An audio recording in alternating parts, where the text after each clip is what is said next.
Най-много арестувани има в Пловдив – 47. В протеста в града, прераснал в безредици и сблъсъци с полицията, са участвали над 1500 души.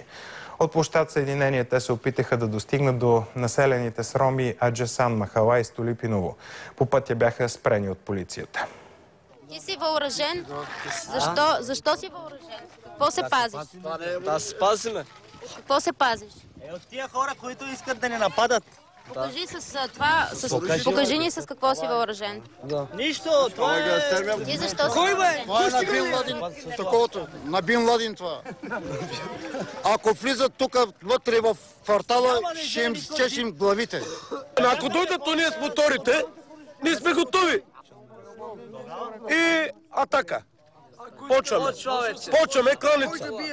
Какво ще направиш? Ще реже глава.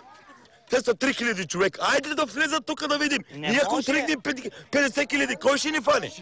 Джамията, ако е запален, значи ние сме запалени. Заради ние Да знаем, тук ще стане голяма война. До сега ние живеехме като братя. Не определяхме нищо. Няма българи, няма турци, няма цигани. Бяхме едно. Но, щом те сега така тръгнаха, от тази нощ, от тази дата, от този ден, ние тръгваме обратно.